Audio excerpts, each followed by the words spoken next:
Fala galerinha, bem-vindos de volta ao meu canal e hoje a gente vai continuar a parte 2 do vídeo, o direito à felicidade.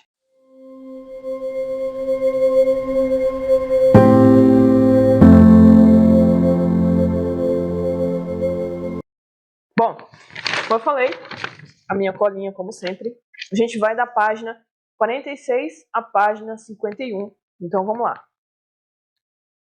Bom, no vídeo passado a gente estava falando sobre a gente terminou falando sobre as 3 teorias da felicidade, que é a felicidade ter vindo, a felicidade ser simplesmente a liberdade da dor, não sentir dor, um momento onde você não sente nenhum tipo de dor, a felicidade ser o que você interpreta, as sensações que você tem daquele determinado evento, daquele determinado ambiente, e o fato, peraí que eu estou me lembrando. Ah, sim, e o que importa, e o terceiro, o que importa não é e o terceiro, o que importa não é o local onde você chegou, mas como você fez até chegar até lá. O que importa não é a linha de chegada, mas sim o caminho até chegar lá. Isso é a felicidade. A felicidade está no caminho, na jornada, e não na linha de chegada. Existe também uma outra que a gente falou no vídeo passado, que é sobre as duas bases, as duas pilastras da felicidade, que é a psicológica e a biológica. A psicológica, que é as expectativas que você tem da vida, expectativas que você tem das situações e tal, não necessariamente o momento que você está vivendo agora, mas sim as expectativas que você tem, e quando elas são alcançadas você fica muito feliz. E a biológica, que são os quesitos dos neurotransmissores, a química do cérebro e tudo tal. Então a gente vai continuar na página 46, que foi onde a gente parou no vídeo passado. Lá embaixo, página 46, ele vem falando. Ah, sim, eu falei que a gente ia continuar sobre o experimento do ratinho, né? Um experimento famoso do ratinho, eles fizeram o seguinte. Eles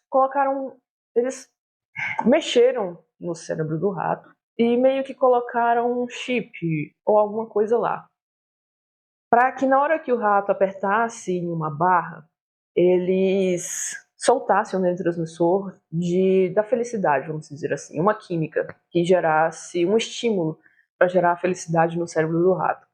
Então toda vez que ele apertava aquela barra, soltava-se aquele neurotransmissor de felicidade, aquele estímulo. Apresentavam comida para ele, ele não queria comer, ele só queria ficar apertando aquela barra. Então chegou ao ponto do rato morrer de exaustão, porque ele não se alimentava mais, ele só apertava a barra. A barra não gerava nutrientes para o corpo físico dele, somente causava alegria nele, né? Porque gerava estímulos prazerosos. E isso é muito exemplo do que acontece quando a gente vai chamar o nosso filho para almoçar. Ele está jogando videogame, ele está fazendo alguma coisa que interessa muito mais do que o almoço, que está gerando os estímulos nele, os estímulos prazerosos, que está soltando neurotransmissores prazerosos dele. Então, ele não quer comer. Isso não faz bem, porque ele pode morrer de exaustão, como o rato. Não vamos matar a criança, mas ele pode sofrer de exaustão, como o rato, né? Mas é o simples fato de que os estímulos são mais prazerosos do que simplesmente fazer algo cansativo, como cuidar de si mesmo.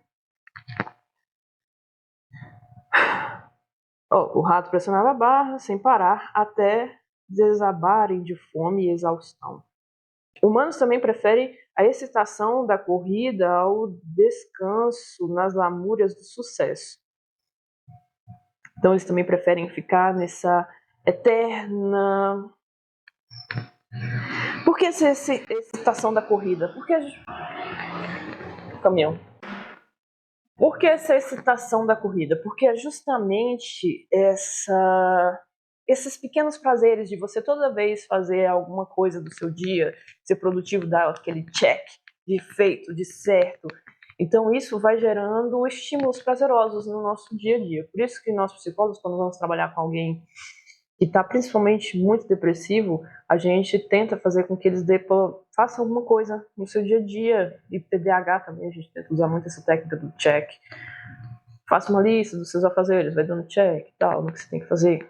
Que isso vai gerando estímulos prazerosos, é como se a pessoa fosse se autorrecompensando. Então, por isso que ele vem trazendo que os seres humanos preferem muito mais essa agitação de serem autoprodutivos, de produzirem e saberem que estão conseguindo, e dando check ali nas coisas e verem que estão progredindo, do que realmente pararem e se autocuidarem. Como eu falei, é muito melhor ficar recebendo migalhas de prazer ali, de excitação, do que realmente fazer alguma coisa que vai fazer bem para a sua saúde, como se alimentar, no caso do menino que joga videogame, no caso do empresário que está cuidando do contrato e perde seu tempo de almoço e depois aparece com uma úlcera, ou que tem pedra nos rins porque esqueceu de beber água, ou qualquer coisa pior do tipo. Entendeu? Então é muito melhor estar ali concentrado em uma tarefa que vai te levar, que vai te dar algum tipo de prazer momentâneo ou imediato ou depois, mas que sabe que aquela atividade vai gerar um prazer em algum momento, do que necessariamente fazer um autocuidado que demora um pouquinho mais para ter esse ânimo de vir o prazer próprio, entendeu? O auto prazer. Mas o que faz a corrida tão atraente são os estimulantes que o acompanham. Como eu falei, ninguém escolheria escalar montanhas, jogar videogame ou marcar um encontro às cegas se essas atividades fossem acompanhadas apenas de sensações desagradáveis e estresse, desespero ou tédio. Então, por mais que você esteja fazendo uma atividade ruim, mas você continua fazendo ela, tem alguma coisa que está te reforçando, tem alguma coisa que está te gerando algum benefício nessa atividade. Pode não ser prazer, mas tem algum benefício que está acontecendo ali para você continuar fazendo aquela atividade, mesmo ela sendo ruim. Aparentemente ruim. Na página 27, lá em cima,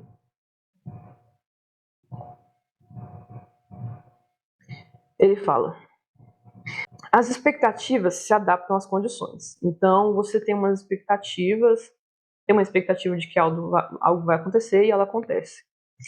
Então, você fica muito feliz. E os desafios de ontem tornam-se rápido demais o tédio de hoje.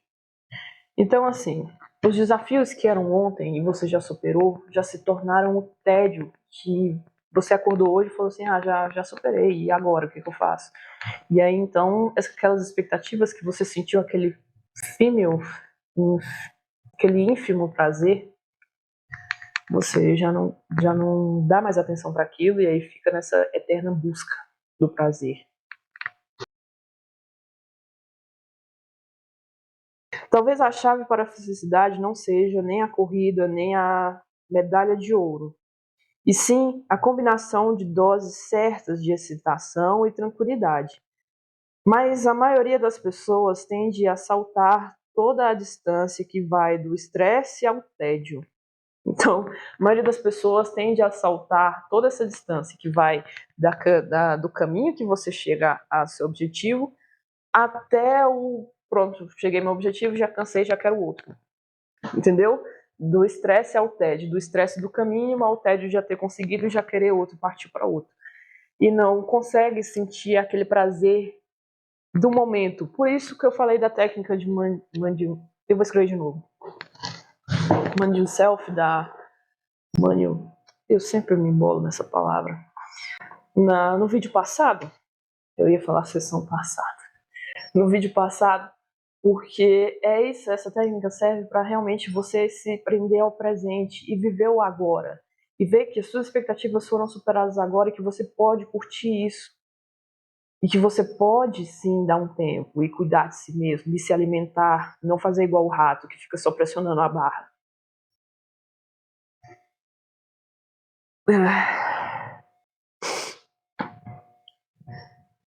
Sim, e aí ele vem falando que a única solução que os cientistas encontram agora seria manipular a biologia humana, o uso de drogas, principalmente as psicológicas, ou simplesmente as drogas mesmo. Por isso que muita gente anda usando drogas. Você lembra que eu falei no começo do vídeo, do primeiro vídeo da semana passada, que falou sobre que a felicidade é a coisa mais importante para algumas pessoas, que não é necessariamente a vida, mas sim a felicidade é a coisa mais importante. E que essas pessoas vêm justamente nesse âmbito das drogas. Elas usam, já que a felicidade é a única coisa mais importante que existe atualmente, já que não existe mais o pós-vida, o pós-morte, e a gente não vai viver, não vai ter uma vida depois daqui, não vai conseguir ser feliz depois daqui, não vai ter um significado após aqui. Então a gente precisa fazer de tudo para ser feliz aqui, certo? E para isso a gente vai usar tudo que tem. Seria o quê? As drogas.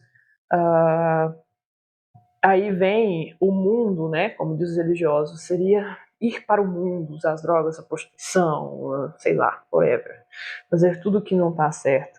E aí o livro traz também que enquanto algumas pessoas fazem isso, são felizes, tentam manter a felicidade, criando suas famílias, seus filhos, seguindo com emprego, com carreira, outros não usam, vão para a droga, para o sexo, para o álcool, para poder terem a felicidade, cada um com o mesmo objetivo, atingir a felicidade.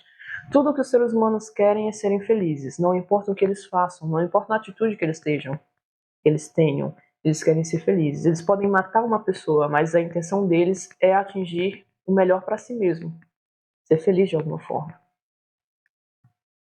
Pode não ser o melhor caminho, mas foi a solução que eles acharam, que precisa ser melhorada essa habilidade de solução de problemas.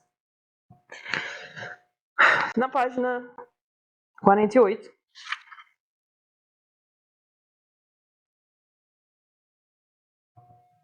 ele traz que o objetivo original consistia em tratar distúrbios de atenção.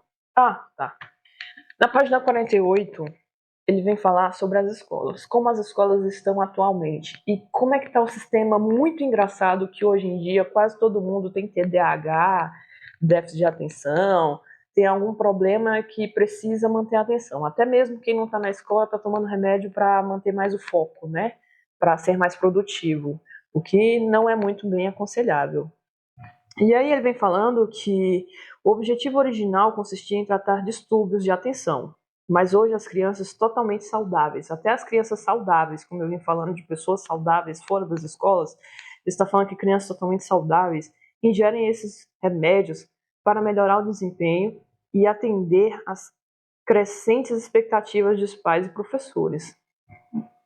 Para você ver o tanto que o mundo está evoluindo. Estão precisando mudar o cérebro das crianças, tacar drogas neles para que eles sejam mais produtivos nas escolas.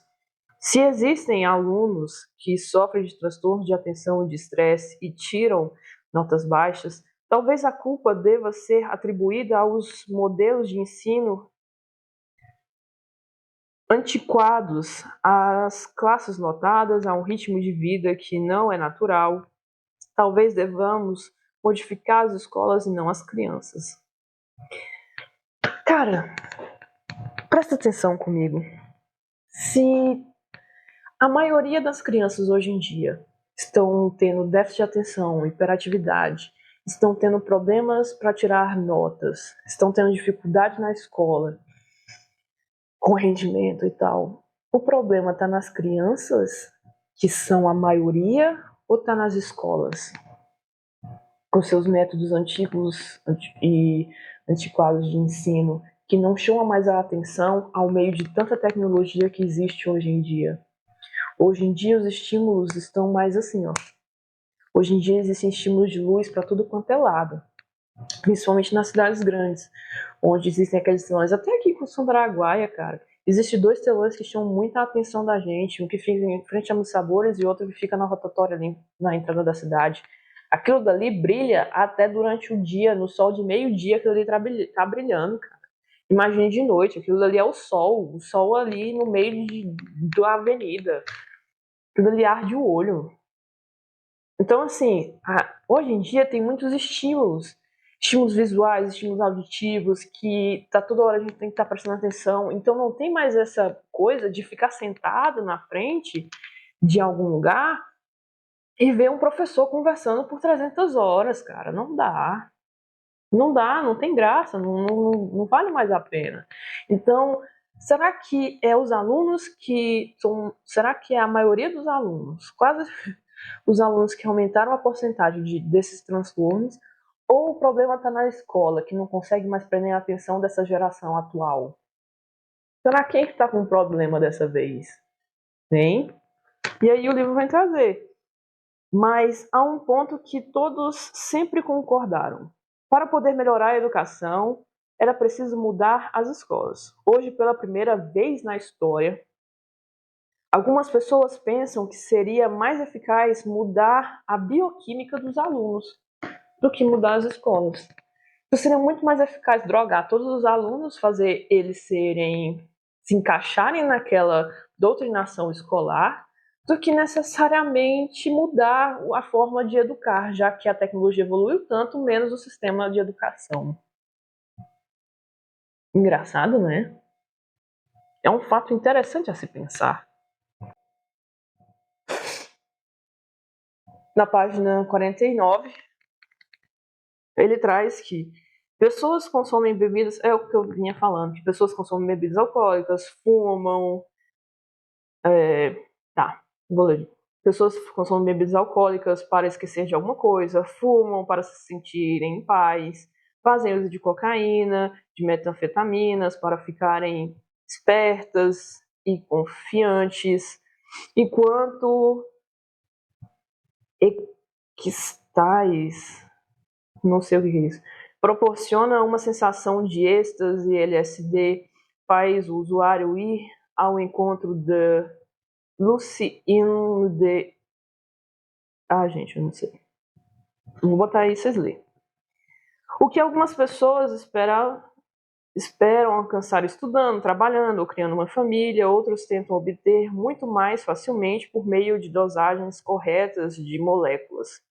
Como eu falei, de drogas. O Estado espera poder regular a busca bioquímica da felicidade, no caso, a busca de drogas pela felicidade, separando as manipulações ruins das boas. Mas como é que eles separam? Como é que eles veem que uma manipulação é ruim? Como é que eles veem que uma droga é ruim ou que uma droga é boa? Justamente pelo fator da economia. Se uma droga atrapalha a produtividade da população, então ela é ruim. Se uma droga aumenta a produtividade daquela população, então a droga é boa. É justamente igual fizeram com os alunos da escola. Se a Ritalina, que é uma medicação muito utilizada para o TDAH e para essas coisas de hiperfoco e tal, ela atrapalhasse as pessoas a serem mais produtivas, ela seria proibida, seria como o crack ou qualquer outro tipo de droga. Mas como ela ajuda ou auxilia, ela é simplesmente 1000 vezes mais comercializada e achada por aí. Então, assim, o que determina uma droga ser ruim ou boa? Porque todos são drogas ou venenos, tanto faz. O que diferencia é a dosagem, mas no caso aqui todos são drogas. O que diferencia é que um atrapalha a economia capitalista e o outro não. Como o livro vem dizendo, o princípio é claro. As manipulações bioquímicas que fortalecem e estabelecem política, a ordem social, o crescimento econômico são permitidas e até mesmo estimuladas, como aquelas que acalmam crianças hiperativas na escola ou empurram soldados ansiosos para a batalha. Manipulações que ameaçam a estabilidade e o crescimento são banidas, como as drogas, que todos são drogas, mas como as drogas ilícitas. Tem as lícitas e tem as ilícitas, como as ilícitas. Ele vem falando também que, independentemente de qual seja o método correto, alcançar a felicidade por meio da manipulação biológica não será fácil, pois requer alterações nos padrões fundamentais da vida. Isso é um fato. Isso é problema dos cientistas. Já na página 50 eu marquei ela toda. A gente vai ver se consegue ver ela todinha. O primeiro parágrafo ele vem trazendo sobre Epicuro. O primeiro parágrafo ele vem trazendo sobre Epicuro. Em 2300 anos atrás, Ele fala que Epicuro advertiu seus discípulos de que a busca sem moderação do prazer provavelmente os faria infelizes, como faz as pessoas hoje em dia, e não o contrário. Então, a busca pelo prazer, pela felicidade constante, faz as pessoas infelizes e não felizes. Alguns séculos antes, Buda fez uma declaração ainda mais radical. Ao ensinar que a busca de sensações prazerosas e com efeito, busca de sensações prazerosas é com efeito a verdadeira raiz do sofrimento. Essas sensações são apenas vibrações efêmeras e inexpressivas. Então, essas sensações prazerosas que nós buscamos, segundo Buda, são apenas coisas efêmeras, inexpressivas. Mesmo quando as experimentamos, não reagimos a elas com contentamento. Em vez disso, ansiamos por mais. É a questão do viver no presente, né? Mesmo quando encontramos essas excitações, estamos felizes, não reagimos a elas, não nos contentamos com elas, sempre estamos à procura de mais e mais excitação, de estarmos sempre em êxtase.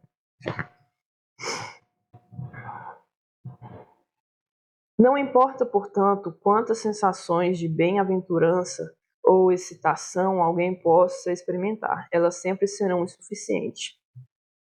Se eu identificar felicidade com sensações prazerosas passageiras e ansiar por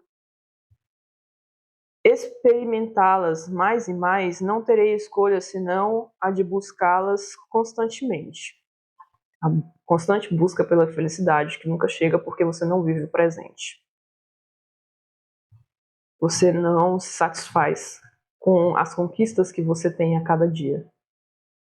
Quando afinal as tenho, elas desaparecem rapidamente, porém, como a mera lembrança de prazeres passados, não me satisfazem, tenho de começar novamente. Ainda que continue essa busca durante décadas, ela nunca será uma conquista duradoura. Pelo contrário, quanto mais eu ansiar por sensações prazerosas, mais estressado e insatisfeito vou ficar. Entenderam? Quanto mais você ansiar por essa busca de sensações prazerosas, mais estressado e insatisfeito você vai ficar. Porque você nunca vai viver o presente, nunca vai viver a sua conquista. Você sempre vai almejar mais. Onde você vai parar? Para alcançar a felicidade real, o humano tem de desacelerar e não acelerar em sua busca por sensações prazerosas. Essa visão budista da felicidade tem muito em comum com a visão bioquímica. Ambas concordam com a noção de que o Buda tinha uma noção de ciência. Brincadeira. Mas ele vem dizendo que tanto a noção budista como a noção da ciência bioquímica hoje em dia concordam com a noção de que as sensações prazerosas desaparecem tão rapidamente quanto emergem, que enquanto as pessoas ansiarem por sensações prazerosas sem de fato as experimentar, sem de fato viver, sem de fato se apegar a elas, sem de fato estar no momento presente com elas, com as sensações prazerosas, com o que você conquistou, com o que você já conseguiu até aqui, elas desaparecerão insatisfeitas. No entanto, esse problema comporta duas soluções diferentes. A solução bioquímica consiste em desenvolver produtos e tratamentos que vão oferecer aos humanos um fluxo sem fim de sensações prazerosas. Você vai estar eternamente dopado. Assim, eles sempre desfrutarão da certeza de tê-las. Assim, eles sempre desfrutarão da certeza de tê-las. Buda sugeriu que reduzíssemos nossos anseios por sensações prazerosas e não conferíssemos a elas o controle de nossas vidas. O controle de nossas vidas. Então, Buda está dizendo para a gente simplesmente pisar no freio, desacelerar e não deixar com que essa busca de prazer excessivo ou essa busca eterna de prazer nos controle, que elas nos mova.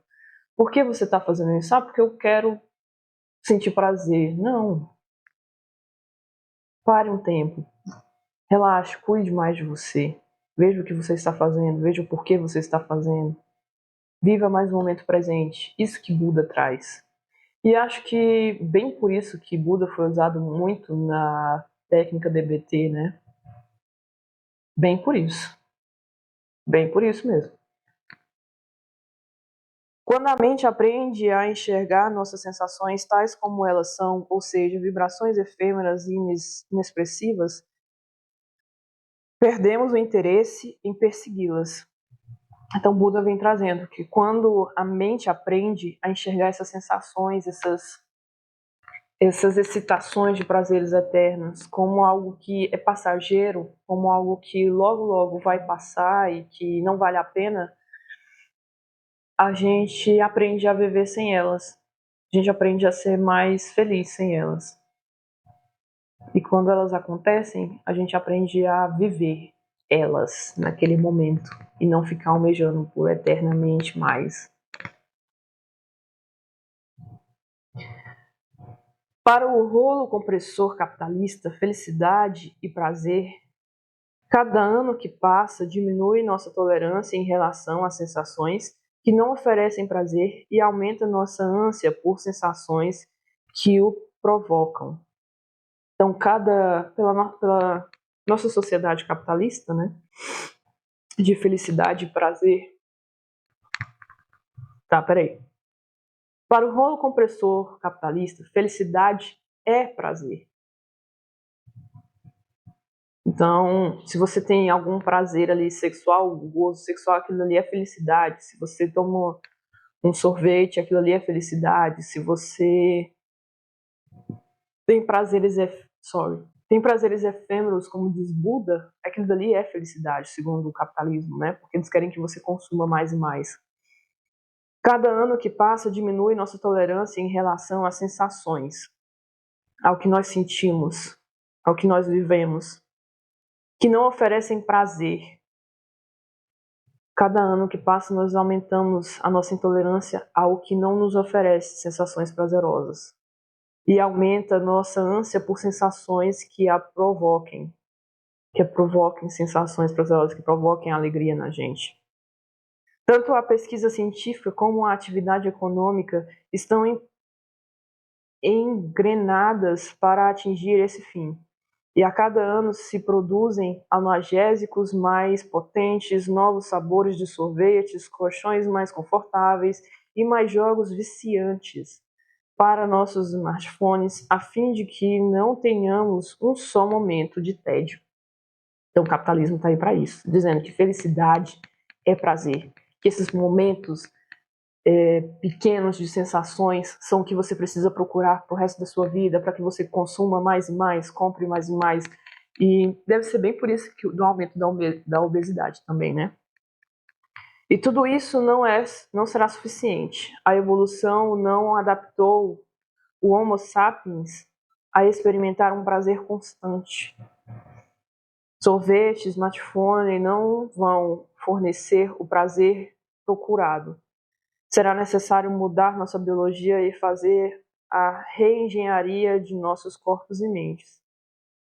Usufruir de um prazer perpétuo, que seria realmente a mudança do cérebro humano, que é a segunda coisa colocada na agenda humana, a felicidade eterna. E é isso aí, pessoal. Fiquem ligados. Eu acho que os ensinamentos de Buda estão muito aí para a gente atualmente, principalmente para essa sociedade do cansaço que a gente está vivendo. Que quer que a gente faça mais e mais, que quer que a gente busque sempre mais prazer, que felicidade é prazer. Onde viu isso? Eu não estou aqui para defender religião, dizendo que não é bom buscar coisas mundanas, mas tá aí. Felicidade não vem da orgia. Ela vem, é melhor uma sincera amizade de muitos anos do que um dia de orgia que vai passar rapidinho. E aonde você quer parar? Onde você quer chegar? Você sabe parar, pelo menos? Pense nisso.